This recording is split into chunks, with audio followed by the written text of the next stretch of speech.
కీర్తన 29 తుపానులో దేవుడు ప్రసంగ వ్యాఖ్యానం. ప్రియమైన సహోదర సహోదరీలారా, ఈ దినము కీర్తనల గ్రంథములోని 29వ కీర్తన ద్వారా మనతో మాట్లాడుచున్న దేవుని అద్భుతమైన శక్తిని మహిమను మనం ధ్యానించుకుందాం.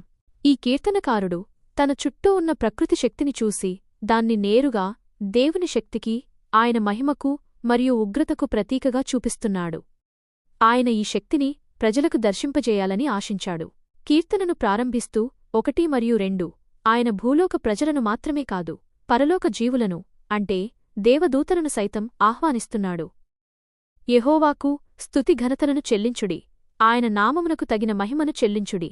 పరిశుద్ధాలంకారము ధరించి యెహోవాను ఆరాధించుడి.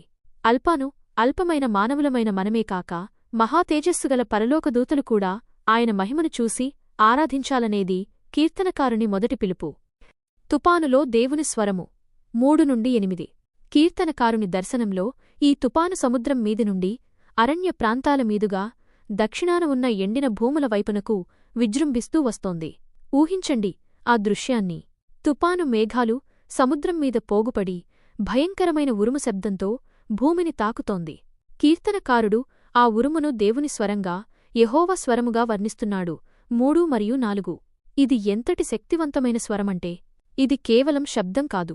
ఈ తుపాను లెబానోనులోని బలమైన దేవదారు వృక్షాలను సైతం సునాయాసంగా అగ్గిపుల్లలను విరిచినట్టు విరుస్తూ నేలమట్టం చేస్తోంది. 5 మరియు 6 ఆ మహావృక్షాలు గాలికి అటూ ఇటూ ఊగుతుంటే చిన్న చిన్న జంతువులు చెంగుచెంగున గంతులు వేస్తున్నాయా అన్నట్టుగా కనిపిస్తుందట. ఆ శక్తికి ఎంత బలం ఉందో గమనించండి.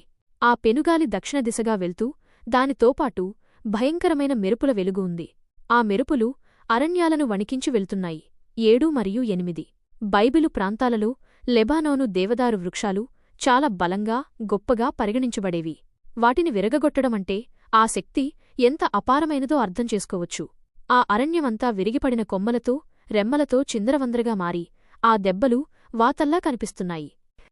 మహిమకు వినమ్రత 9-11 ఈ విధ్వంసాన్ని, ఈ మహాశక్తిని చూసిన కీర్తనకారుడు ఒక్కటే నిశ్చయించుకున్నాడు. ఈ సమస్త దృశ్యం సర్వశక్తిగల దేవుని మహిమను చాటుతోంది. అరణ్యాలన్నీ ఆ శక్తిని చూసి ప్రకటిస్తున్నాయి.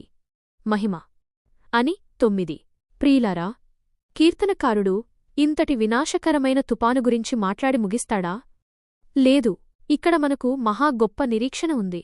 10 మరియు 11 ఆయనే కేవలం ప్రకృతికి దేవుడు కాదు, మనకూ దేవుడు.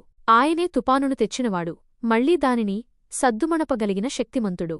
ఆయన పరలోకపు రాజుగా తుపానుపై సింహాసనాసీనుడై ఉన్నాడు. కాబట్టి ఆయనే మనకు కూడా బలాన్ని, అంతకుమించిన సమాధానాన్ని అనుగ్రహించగల సమర్థుడు. యెహోవా తన ప్రజలను బలపరుచును. యెహోవా తన ప్రజలను సమాధానముతో దీవించును. ప్రకృతి విపత్తుల మధ్య, జీవిత తుఫానుల మధ్య మనకు ఆశ్రయం, ధైర్యం, శాంతిని ఇచ్చేది ఆ సర్వశక్తిమంతుడైన దేవుడే. ఆయనే మన రాజు, మన ఆశ్రయం. మనం కూడా కీర్తనకారునిలా ఆయన మహిమను చూసి వినమ్రతతో, భక్తితో ఆయన సన్నిధిలో మోకరిల్లుదాం. ఆమేన్.